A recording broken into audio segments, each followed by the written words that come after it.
ಎಲ್ಲ ಪತ್ರಕರ್ತರಿಗೂ ಒಟ್ಟಾಗಿ ವಂದಿಸ್ತಾ ಇದ್ದೇನೆ. ನಮಗೆಲ್ಲ ತಿಳಿದ ವಿಚಾರ, ಕಟೀಲು ಶ್ರೀ ದುರ್ಗಾ ಪರಮೇಶ್ವರಿ ದೇವಸ್ಥಾನದ ದೇವರಿಗೆ ಯಕ್ಷಗಾನ ಹೇಳಿದರೆ ಅತ್ಯಂತ ಪ್ರೀತಿ.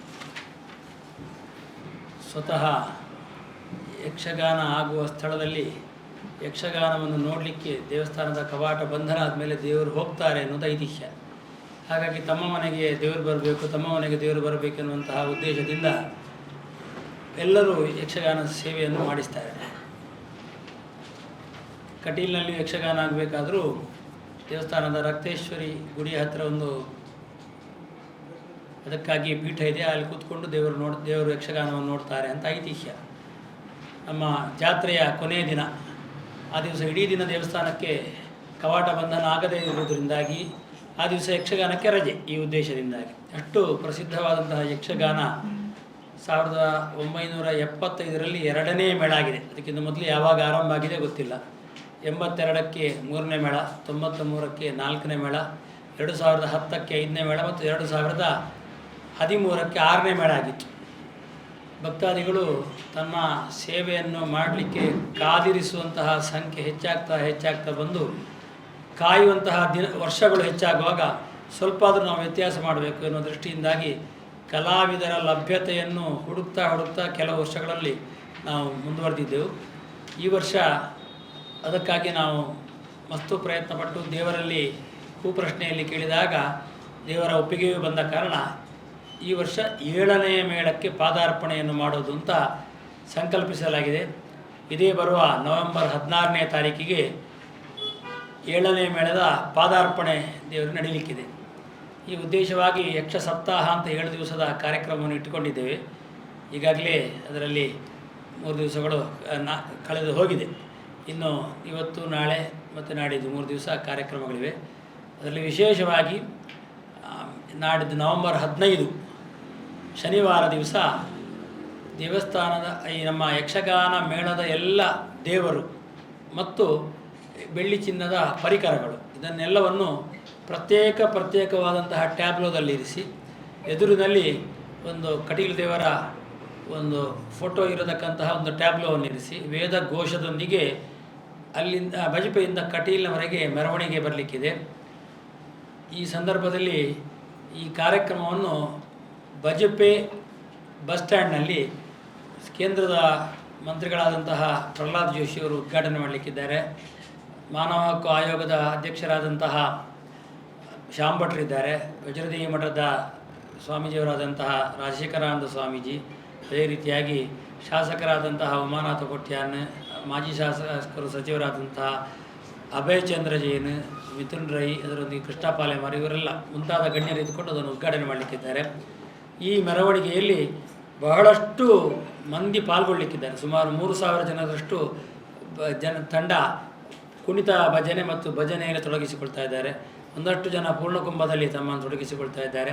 ಅದೇ ರೀತಿಯಾಗಿ ದೋಲು, ಟಾಸೆ, ಆಮೇಲೆ ಒಂದು 3-4 ಸೆಟ್ ಚೆಂಡೆ, ಟಾಸೆಯಲ್ಲಿ ಒಂದು 3-4 ಸೆಟ್, ಒಂದು 3-4 ಸೆಟ್ ಬ್ಯಾಂಡ್, ಸ್ಯಾಕ್ಸಫೋನು, ಆಮೇಲೆ ಕೀಲ್ಕುದುರೆ, ಬೇತಾಳ, ಕೊಂಬು, ಅದರೊಟ್ಟಿಗೆ ವಾದ್ಯ, ಹೀಗೆ ಹಲವಾರು ಇನ್ನೂ ಕೆಲವಿದೆ.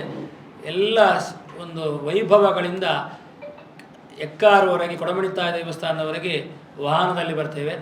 ಅಲ್ಲಿಂದ ಕಟೀಲಿನವರೆಗೆ ಪಾದಯಾತ್ರೆಯ ಮೂಲಕವಾಗಿ ಮೆರವಣಿಗೆಯನ್ನು ತಗೊಂಡು ಬರ್ತೇವೆ.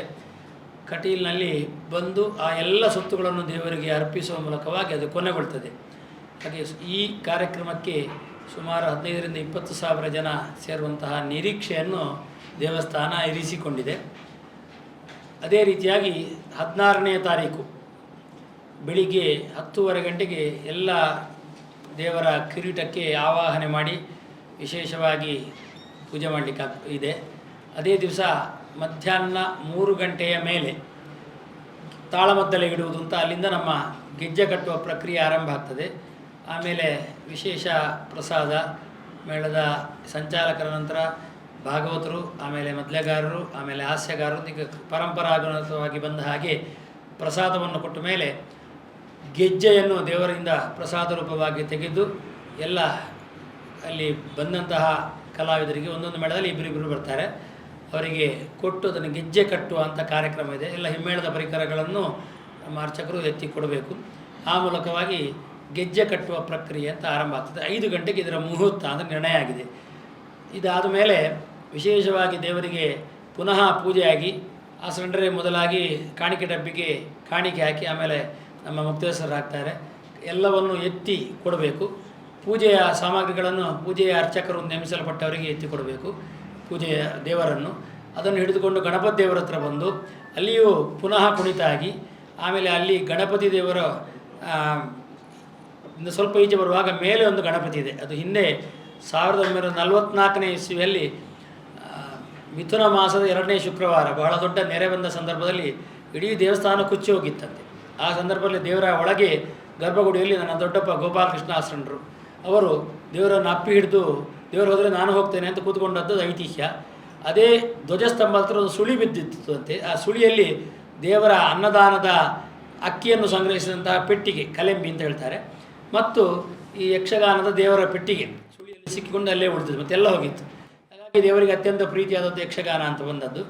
ಆ ಸಮಯದಲ್ಲಿ ಮೇಳಲಿದ್ದಂತಹ ಗಣಪತಿಯ ಮೂರ್ತಿ ಮೇಲೆ ಇಟ್ಟಿದ್ದೇವೆ, ಅದಕ್ಕೂ ಪೂಜೆ ಆಗಲಿಕ್ಕೆ ಉಂಟು. ಆಮೇಲೆ ದೇವರು ಹೊರಬಂದು ಚೌಕಿಯಲ್ಲಿ ದೇವರನ್ನು ಪ್ರತಿಷ್ಠಾಪಿಸಿದ ನಂತರ ಈ ಯಕ್ಷಗಾನದ ಉದ್ಘಾಟನಾ ಸಮಾರಂಭ ಅಂತ ನಡೀಲಿಕ್ಕಿದೆ. ಪರಮ ಪೂಜ್ಯ ಪಲಿಮಾರು ಮಠಾಧೀಶರಾದಂತಹ ವಿದ್ಯಾಧೀಶ ತೀರ್ಥ ಶ್ರೀಪಾದಂಗಳವರು ನಮ್ಮೊಟ್ಟಿಗೆ ಆಶೀರ್ವಚನ ಮಾಡಲಿಕ್ಕಿದ್ದಾರೆ. ಸಾರಿಗೆ ಮತ್ತು ಮುಜರಾಯಿ ಮಂತ್ರಿಗಳಾದಂತಹ ರಾಮಲಿಂಗಾರೆಡ್ಡಿಯವರು ಇದನ್ನು ಉದ್ಘಾಟನೆ ಮಾಡಲಿಕ್ಕಿದ್ದಾರೆ. ಕನ್ನಡ ಮತ್ತು ಸಂಸ್ಕೃತಿ ಇಲಾಖೆಯ ಸಚಿವರಾದಂತಹ ಶಿವರಾಜ ತಂಗಡಗಿ, ಆಮೇಲೆ ಜಿಲ್ಲಾ ಉಸ್ತುವಾರಿ ಸಚಿವರಾದಂತಹ ದಿನೇಶ್ ಗುಂಡೂರಾವ್, ಅದರೊಂದಿಗೆ ಮಾಜಿ ಸಚಿವರಾದಂತಹ ರಮಾನಾಥ್ ರೈ ಮತ್ತು ಅಭಯಚಂದ್ರ ಜೈನ್, ಅದರೊಟ್ಟಿಗೆ ಎಲ್ಲ ಸ್ಥಳೀಯ ಶಾಸಕರು, ಸ್ಥಳೀಯ ಸಾಂಸದರು ಮತ್ತು ಸ್ಥಳೀಯ ಎಲ್ಲ MLCಗಳು ಸೇರಲಿಕ್ಕಿದ್ದಾರೆ. ವೀರಪ್ಪ ಮೊಯ್ಲಿಯವರು ಇದರ ಅಧ್ಯಕ್ಷತೆಯನ್ನು ವಹಿಸಿಕೊಳ್ಳಲಿಕ್ಕಿದ್ದಾರೆ. ಸನ್ಮಾನ್ಯ ಜಿಲ್ಲಾಧಿಕಾರಿಗಳು ಮತ್ತು ಪೊಲೀಸ್ ಆಯುಕ್ತರು ಇದರಲ್ಲಿ ಭಾಗವಹಿಸಲಿಕ್ಕಿದ್ದಾರೆ. ಹೀಗೆ ಎಲ್ಲ ಗಣ್ಯರು ಸೇರಿಕೊಂಡು ವಿಶೇಷವಾಗಿ ಆ ದಿನ ಅದರ ಪಾದಾರ್ಪಣೆಯ ಉದ್ಘಾಟನಾ ಸಮಾರಂಭವನ್ನು ನೆರವೇರಿಸಲಿಕ್ಕಿದ್ದೇವೆ. ಇದು 6ರಿಂದ 8 ಗಂಟೆಯವರೆಗಿನ ಕಾರ್ಯಕ್ರಮ. 8ವರೆಗೆ ದೇವರಿಗೆ ವಿಶೇಷವಾಗಿ ಪೂಜೆ, ಚೌಕಿ ಪೂಜೆ ಅಂತ ನಡೆದು ಆಮೇಲೆ ಪೂರ್ವರಂಗ ಪ್ರಸ್ತುತಿ, ಅದು ಕಟೀಲು ಮೇಳದಲ್ಲಿ ಮಾತ್ರ ನೋಡ್ಬೋದು. ಆ ಪೂರ್ವರಂಗದ ಪ್ರಸ್ತುತಿ ಆದಮೇಲೆ ಪಾಂಡವಾಶ್ವಮೇಧ ಯಕ್ಷಗಾನ. ಇದು ಪ್ರತಿ ವರ್ಷವೂ ಶುರುವಿನ ಮತ್ತು ಕೊನೆಯ ದಿವಸ ಎಷ್ಟು ಮೇಳಗಳುಂಟು ಅಷ್ಟು ರಂಗಸ್ಥಳ ಹಾಕಿ ಪೂರ್ವರಂಗಗಳು ಪ್ರತ್ಯೇಕವಾದಂತಹ ರಂಗಸ್ಥಳದಲ್ಲಿ ಆಗ್ತದೆ. ಇಷ್ಟರವರೆಗೆ 6 ರಂಗಸ್ಥಳ ಇತ್ತು. ಈ ವರ್ಷದಿಂದ 7 ರಂಗಸ್ಥಳ, 7 ರಂಗಸ್ಥಳದಲ್ಲಿ ಪೂರ್ವರಂಗವನ್ನು ಕುಣಿದು ಮತ್ತು ಮಧ್ಯದ ರಂಗಸ್ಥಳದಲ್ಲಿ ಪಾಂಡವಾಶ್ವಮೇಧ ಯಕ್ಷಗಾನ 7 ಮೇಳದ ಕಲಾವಿದರ ಸೇರುವಿಕೆಯಿಂದ ಅತ್ಯಂತ ವೈಭವೋಪೇತವಾಗಿ ನಡೀತದೆ. ತತ್ಪ್ರಯುಕ್ತ 14ನೇ ತಾರೀಕಿನಂದು ಬೆಳಿಗ್ಗೆ ಚಂಡಿಕಾ ಹೋಮ, ಆಮೇಲೆ 108 ಕಾಯಿ ಗಣಹೋಮ, ಅದರೊಂದಿಗೆ ಅಗ್ನಿತ್ತಾರಣ ಇತ್ಯಾದಿ ಕಾರ್ಯಕ್ರಮ ನಡೆಯಲಿಕ್ಕಿದೆ. ಈ 7ನೇ ಮೇಳ ಆರಂಭ ಆಗುವ ವಿಶೇಷವಾದಂತಹ ಕಾರ್ಯಕ್ರಮದಲ್ಲಿ ಒಂದಷ್ಟು ಚಿನ್ನ ಬೆಳ್ಳಿಯ ಸೊತ್ತುಗಳು ನಮ್ಮ ಕಟೀಲು ಮೇಳದಲ್ಲಿ ಎಲ್ಲ ಮೇಳದಲ್ಲಿದ್ದಾಗೆ ಬೇಕು ಎನ್ನುವಂಥ ದೃಷ್ಟಿಯಿಂದಾಗಿ, ಅದಕ್ಕಾಗಿ ಭಕ್ತರೇ ಸ್ವಯಂ ಪ್ರೇರಣೆಯಿಂದ ಮುಂದೆ ಬಂದ ಕಾರಣ ಸುಮಾರು 1 ಕೋಟಿಗೂ ಮೇಲ್ಪಟ್ಟು ಚಿನ್ನ ಬೆಳ್ಳಿಯ ಸೊತ್ತುಗಳು ದೇವಸ್ಥಾನಕ್ಕೆ ಹರಕೆ ರೂಪದಲ್ಲಿ ಬಂದಿದೆ. ಅದರೊಂದಿಗೆ ಎಲ್ಲ ಯಕ್ಷಗಾನ ಮೇಳದಲ್ಲಿ ದೇವಿ ಮಹಾತ್ಮೆ ಆಡತಕ್ಕಂತಹ ಎಲ್ಲ ವೇಷಭೂಷಣಗಳನ್ನು ಹೊಸದಾಗಿ ಈ ಸಲ ಮಾಡಿಸಲಾಗಿದೆ.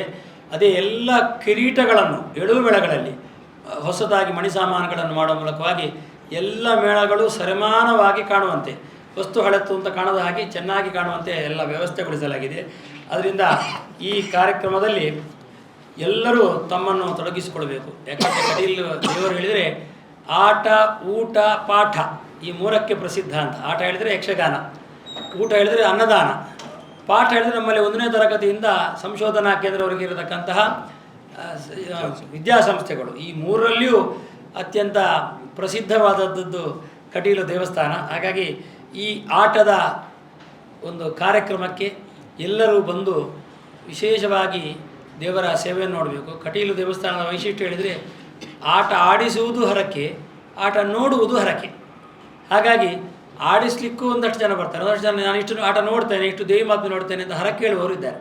ಹಾಗೆ ನಾಡಿನ ದಿವಸ ಬಂದು ದೇವರ ಹರಕೆಯನ್ನು ತೀರಿಸಿಕೊಳ್ಬೇಕು.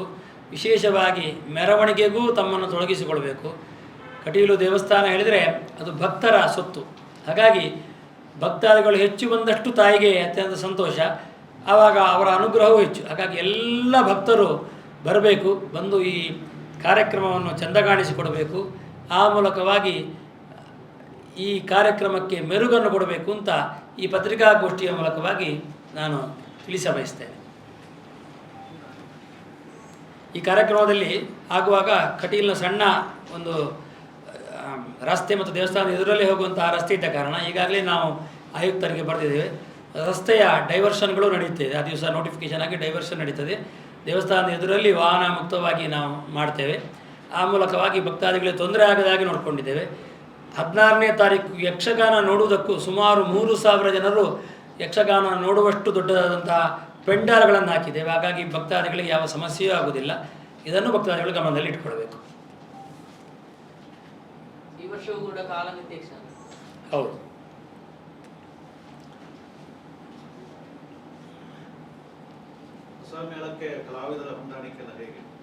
ಒಂದಷ್ಟು ಕಲಾವಿದರು ಹೊರಗಿಂದ ಬಂದಿದ್ದಾರೆ.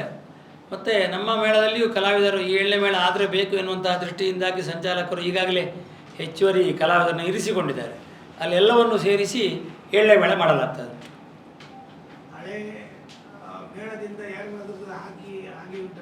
ಹಳೆ ಮೇಳದಲ್ಲಿ ಹೇಳಿದರೆ ಹೌದು, ಈಗ ಎಲ್ಲ ಮೇಳಗಳಲ್ಲಿ ನಮಗೆ ಎಷ್ಟು ಬೇಕೋ ಅದಕ್ಕಿಂತ ಸ್ವಲ್ಪ ಜಾಸ್ತಿಯೇ ಇದ್ದಾರೆ ಕಲಾವಿದರು. ಅದು ಯಾಕೆ ಇಟ್ಟುಕೊಂಡಿದ್ದೇವೆ ಹೇಳಿದರೆ 7ನೇ ಮೇಳ ಹಾಕಿದರೆ ನಮಗೆ ಒಮ್ಮೆಲೆ ಕಲಾವಿದ ಅಷ್ಟನ್ನು ಹೊಂದಿಸಲಿಕ್ಕೆ ಸಾಧ್ಯ ಇಲ್ಲ. ಹಾಗಾಗಿ ನಾವು ಈಗಾಗಲೇ ಒಂದು 2-3 ವರ್ಷಗಳಿಂದ ಆ ಪ್ರಕ್ರಿಯೆ ನಡೀತಾ ಇದೆ. ಅದರೊಟ್ಟಿಗೆ ಹೊಸ ಕಲಾವಿದರು ಕೆಲವರು ಸೇರಿದ್ದಾರೆ. ಇದರಿಂದ ಆ ಮೇಳ ತುಂಬಿ ಬಂದಿದೆ. ಅದಕ್ಕಿಂತ ಹೆಚ್ಚಾಗ್ತಾ ಉಂಟು. ಈಗ ಒಂದು 15 ವರ್ಷಗಳ ಕಾಲ ಬುಕ್ಕಿಂಗ್ ಇದೆ. ಹೇಳಿದರೆ ನಮ್ಮಲ್ಲಿ ಇರತಕ್ಕಂಥದ್ದು ಇಷ್ಟವರೆಗೆ 6 ಮೇಳದಲ್ಲಿ ಸರಾಸರಿ 1100-180 ಆಟಗಳನ್ನು ಆಡಿಸ್ಬೋದಷ್ಟೇ. ಅದಕ್ಕಿಂತ ಹೆಚ್ಚು ನಾವು ಒಂದು ವರ್ಷ ಹೆಚ್ಚಿರ್ತದೆ. ಈ ವರ್ಷ ಬೇಗ ಬಂದಿದ್ರೆ ಬರುವ ವರ್ಷ ನಮ್ಮಲ್ಲಿ ಅಧಿಕ ಮಾಸ ಬಂದದ್ರಿಂದ ಮೇಳ ಹೊರಡೋದು ಡಿಸೆಂಬರ್ಗೆ ಹೋಗ್ತದೆ. ನಮ್ಮಲ್ಲಿ ದಿವಸ ನೋಡಿ ಹೊರಡುವ ಕ್ರಮ ಇದ್ದ ಕಾರಣ ಹಾಗಾಗಿ ಕೆಲವು ವರ್ಷ ಕಡಿಮೆ ಆಗ್ತದೆ, ಕೆಲವು ಹೆಚ್ಚಾಗ್ತದೆ. ಒಟ್ಟು 1180 ಆಟಗಳು ಇಷ್ಟವರೆಗೆ ನಡೀತಾ ಇತ್ತು. ಈ ವರ್ಷ ಇನ್ನೊಂದು 180 ಆಟ ಎಕ್ಸ್ಟ್ರಾ ಸೇರ್ತದೆ. ನಮ್ಮಲ್ಲಿ ಬುಕ್ಕಿಂಗ್ ಆಗೋದು ಒಂದು 800ರ ಮೇಲೆ ಆಗ್ತದೆ. 500 ಆಟಗಳು ಖಾಯಂ ಆಟಗಳಿವೆ ನಮ್ಮಲ್ಲಿ. ಹಾಗಾಗಿ 500ಅನ್ನು ಬಿಟ್ಟು ಉಳಿದ ಆಟಗಳನ್ನು ಕೊಡಬೇಕಾದ ಕಾರಣ ಪ್ರತಿ ವರ್ಷವೂ ಯಕ್ಷಗಾನಗಳ ಬುಕ್ಕಿಂಗ್ ಸಂಖ್ಯೆ ಹೆಚ್ಚಾಗ್ತಾ ಈಗ ಅದೇ ಒಂದು ದೊಡ್ಡ ಸಂಗ್ರಹ ಆಗಿದೆ ನಮ್ಮಲ್ಲಿ. ಒಂದು 3-4 ಸಾವಿರಕ್ಕಿಂತ ಮೇಲೆ ಬಾಕಿ ಇರುವಂತಹ ಯಕ್ಷಗಾನಗಳ ಸಂಖ್ಯೆ ಇದೆ. ಅದರೊಟ್ಟಿಗೆ ಇನ್ನು ವಸ್ತು ಬುಕ್ ಆಗ್ತಾನೆ ಇರ್ತದೆ. 7 ಮೇಳಕ್ಕೆ ಬೇಕಾದಷ್ಟು ಹೋದ ವರ್ಷವೇ ಬುಕ್ ಆಗಿದೆ, ಅದಕ್ಕಿಂತ ಹೆಚ್ಚು. ಆದ್ದರಿಂದ ಅದನ್ನೆಲ್ಲ ಹೊಂದಿಸಿಕೊಳ್ಳಲಿಕ್ಕೆ ನಾವು ಕಾಯಲೇಬೇಕಾಗ್ತದೆ ಭಕ್ತರು.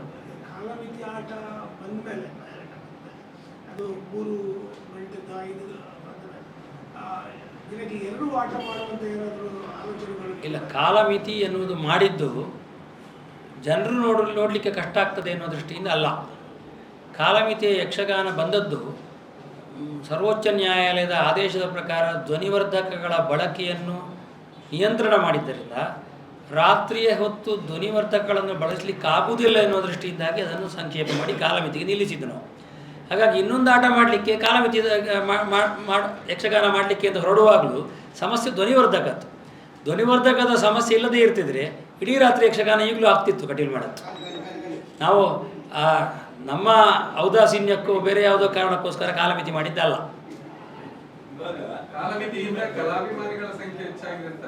ಹೌದು, ಕಲಾಭಿಮಾನಿಗಳ ಸಂಖ್ಯೆ ಮೊದಲು ಇತ್ತು. ಆದರೆ ಏನಾದರೂ ಅವ್ರು ನೋಡ್ಲಿಕ್ಕೆ ಆಗ್ತಿರಲಿಲ್ಲ, ಮರು ದಿವಸ ಡ್ಯೂಟಿಗೆ ಹೋಗಬೇಕಿತ್ತು. ಈಗ ಕಾಲಮಿತಿ ಆದ ಕಾರಣ ಪ್ರೇಕ್ಷಕರ ಸಂಖ್ಯೆ ಹೆಚ್ಚಾಗಿದೆ. ಇವಾಗ ತುಂಬಾ ವರ್ಷಗಳಿಂದ ಕಟೀಲು ಮೇಳದ ಆಟ ಆಡಿಸ್ಕೊಂಡು ಬರುವ ಸಂಘ ಸಂಸ್ಥೆಗಳು ಅವರೇನು ಹೇಳ್ತಾರೆ, ಕಾಲಮಿತಿಗಿಂತ ಈ ದಿನ ಕಾಲದಿಂದ ಆಡ್ಕೊಂಡು ಬಂದಿರುವಂತ ಅಂದ್ರೆ ಬೆಳಗಿನ ತನಕ ಯಕ್ಷಗಾನ ಆದ್ರೇನೆ ಅದು ಚಂದ ಒಳ್ಳೇದಂತ. ಅದಕ್ಕೆ ನಿಮ್ದು ಏನು ಅಂದ್ರೆ ನೀವು 6 ವರ್ಷಗಳಿಂದ ಅವರು ನೀವು ಹೇಳಿದ್ದಕ್ಕೆ ವ್ಯತಿರಿಕ್ತ ಉಂಟು. ಕಾಲಮಿತಿಯೇ ಬೇಕು ಹೇಳುವಂತಹ ಒಂದಷ್ಟು ಜನ ಸೇವಾದಾರರು ಇದ್ದಾರೆ. ಅದಕ್ಕಿಂತ ಹೆಚ್ಚು ನಾವು ಮೊದಲಾಗಿಯೇ ನಮ್ಮ ದೇವಸ್ಥಾನದಿಂದ ಸ್ಪಷ್ಟವಾಗಿ ಹೇಳಿದ್ದೇವೆ, ಸರ್ವೋಚ್ಚ ನ್ಯಾಯಾಲಯದ ಆದೇಶವನ್ನು ಇಲ್ಲ ಅಥವಾ ಅದಕ್ಕೆ ಬದಲಾಗಿ ಬೇರೆ ಆದೇಶ ಬಂದಲ್ಲಿ ಇಡೀ ರಾತ್ರಿ ಯಕ್ಷಗಾನ ಮಾಡಲಿಕ್ಕೆ ನಾವು ಸಿದ್ಧರಿದ್ದೇವೆ ಅಂತ. ಹಾಗಾಗಿ ಇಡೀ ರಾತ್ರಿ ಯಕ್ಷಗಾನಕ್ಕೆ ಕಟೀಲು ದೇವಸ್ಥಾನ ವಿರೋಧ ಅಲ್ಲ. ಕಾಲಮಿತಿ ಯಕ್ಷಗಾನ ಮಾಡಲಿಕ್ಕೆ ಪ್ರಧಾನವಾದ ಕಾರಣ ಧ್ವನಿವರ್ಧಕದ ನಿಯಂತ್ರಣ. ಅದು ಗೊತ್ತಿಲ್ಲ ನಮಗೆ. ಕಟೀಲು ಮೇಳದ ಒಂದು ಸಮಸ್ಯೆ ನಡೆದರೆ ಬೇರೆ ಮೇಳಗಳ ಯಕ್ಷಗಾನವು ಮಧ್ಯದಲ್ಲಿ ನಿಂತರೂ ಏನೂ ಸಮಸ್ಯೆ ಇಲ್ಲ. ಯಾಕೆ ಹೇಳಿದರೆ ಅದು ಮನೋರಂಜನೆಗಾಗಿ ಆಗತಕ್ಕಂಥ ಯಕ್ಷಗಾನಗಳು. ಮನೋರಂಜನೆ ಆಗುವ ಯಕ್ಷಗಾನ ಮನೋರಂಜನೆ ಸ್ವಲ್ಪ ಕಡಿಮೆ ಆಯಿತು ಅಂತ ತಿಳ್ಕೊಳ್ಬೋದು. ಕಟೀಲು ಮೇಳದ ಯಕ್ಷಗಾನ ಎನ್ನುವುದು ಸೇವೆ. ಅದರಲ್ಲಿ ಭಕ್ತಾದಿಗಳು ಅರ್ಧದಲ್ಲಿ ಆಟ ನಿಂತರೆ ಅವರಿಗೊಂದು ದೊಡ್ಡ ಕಲ್ಲು ತಲೆಗೆ ಬಿದ್ದಾಗ ಆಗ್ತದೆ. ಆದ್ದರಿಂದ ಕಟೀಲು ಮೇಳದ ಆಟ ಮಧ್ಯದಲ್ಲಿ ನಿಲ್ಲಬಾರ್ದು. ಆದ್ದರಿಂದ ನಾವು ನಿಯಮಾನುಸಾರವೇ ಮಾಡದೆ ಬೇರೆ ವಿಧಿ ಇಲ್ಲ ನಮಗೆ. ಅದು ಮಧ್ಯದಲ್ಲಿ ನಿಂತರೆ ದೇವರ ಪೂಜೆ ಆಗೋದಿಲ್ಲ, ಮಧ್ಯದಲ್ಲಿ ಮಂಗಲ ಆಗಿರುವುದಿಲ್ಲ, ಆಗ ಭಕ್ತಾದಿಗಳಿಗೆ ಮನಸ್ಸಿಗೆ ಘಾತ ಆಗ್ತದೆ. ಅದು ಆಗದೇ ಇರುವ ದೃಷ್ಟಿಯಲ್ಲಿ ನಾವು ಈ ರೀತಿಯಾಗಿ ನಿರ್ಣಯ ಮಾಡಿದ್ದೇವೆ ಅಷ್ಟೇ. ಹಾಲಿನ ಒಳಗೆ ಮಾಡುವಂಥ ಯಾವುದಾದ್ರು ಪ್ರಕ್ರಿಯೆಗಳು ಸ್ಟಾರ್ಟ್ ಆಗಿದೆ? ಅಂತಹ ಪ್ರಕ್ರಿಯೆಗಳು ಇರುವುದಿಲ್ಲ ಎಲ್ಲಿಯೂ. ಯಾಕೆಂದರೆ ಯಾವುದೇ ಹಾಲ್ನಲ್ಲಿಯೂ ಯಕ್ಷಗಾನ ಬಯಲಾಟ ಎನ್ನುವುದು ಚೆಂದ ಕಾಣುವುದಿಲ್ಲ. ಹಾಗಾಗಿ ಭಕ್ತರೇ ಅದನ್ನು ಇಷ್ಟಪಡುವುದಿಲ್ಲ. ಮತ್ತು ವಿಶೇಷ ಹೇಳಿದರೆ ಇಡೀ ರಾತ್ರಿ ಯಕ್ಷಗಾನಕ್ಕೆ ಎಲ್ಲಿಯೂ ಈಗ ಹಾಲು ಕೊಡುವುದಿಲ್ಲ. ಯಾಕೆ ಭಕ್ತಾದಿಗಳ ಒಟ್ಟಿಗೆ ಪ್ರೇಕ್ಷಕರದ್ದು ಸ್ವಲ್ಪ ಅಲ್ಲಿ ಸಮಸ್ಯೆಯಿಂದಾಗಿ ಅದರ ಶುಚಿಯೆಲ್ಲ ಸಮಸ್ಯೆ ಆಗ್ತದೆ ಅಂತ ಹೆಚ್ಚಿನವರು ಕೊಡುವುದಿಲ್ಲ. ಮತ್ತು ಒಂದು ಕಡೆಯಲ್ಲಿ ಒಂದು ಕ್ರಮ ಮತ್ತೊಂದು ಕಡೆಯಲ್ಲಿ ಒಂದೊಂದು ಕ್ರಮ ಅಂತ ಮಾಡಲಿಕ್ಕೆ ಆಗೋದಿಲ್ಲ. ಆಗ ಕಲಾವಿದರ ನಾವು ಸ್ಥಿತಿಗತಿ ನೋಡಬೇಕು. ಇವತ್ತು ಇಡೀ ರಾತ್ರಿ ನಿದ್ದೆ ಬಿಡೋದು, ನಾಳೆ ಪುನಃ ಅರ್ಧ ನಿದ್ದೆ ಬಿಡೋದು ಹೇಳುವಂಥದ್ದು ಅವರ ಆರೋಗ್ಯಕ್ಕೆ ತೊಂದರೆ ಆಗ್ತದೆ. ಹಾಗಾಗಿ ಎಲ್ಲ ದೃಷ್ಟಿಯಿಂದ ನಾವು ಯೋಚಿಸಬೇಕು. ಕಲಾವಿದರಿಗೋಸ್ಕರ ನೀವು ತುಂಬ ಬೆನಿಫಿಟ್ಸ್ಗಳಿಗೆ ಅವರಿಗೆ ಯಾವುದು ಆರೋಗ್ಯ ಸಮಸ್ಯೆ ಏನೆಲ್ಲ ಹೊಸ ಅವರಿಗೆ ಪ್ರಪ್ರಥಮವಾಗಿ ಕಟೀಲು ಮೇಳದ ಕಲಾವಿದರಿಗೆ ಸಂಬಳ ಅಂತ ಅಲ್ಲದಿದ್ದರೂ ರಜೆಯ ಸಂದರ್ಭದಲ್ಲಿ 6 ತಿಂಗಳಲ್ಲಿ ಅದು ಗೌರವಧನ ಅಂತ ಶುರು ಮಾಡಿದ ದೇವಸ್ಥಾನ ಮತ್ತು ಒಂದು ಮೇಳ ಕಟೀಲು ಮಾತ್ರ ಇದ್ದದ್ದು. ಈಗ ಕಟೀಲು ಮೇಳದಲ್ಲಿ ಅದು ಈಗಲೂ ನಿರಂತರವಾಗಿ ನಡೀತಾ ಇದೆ.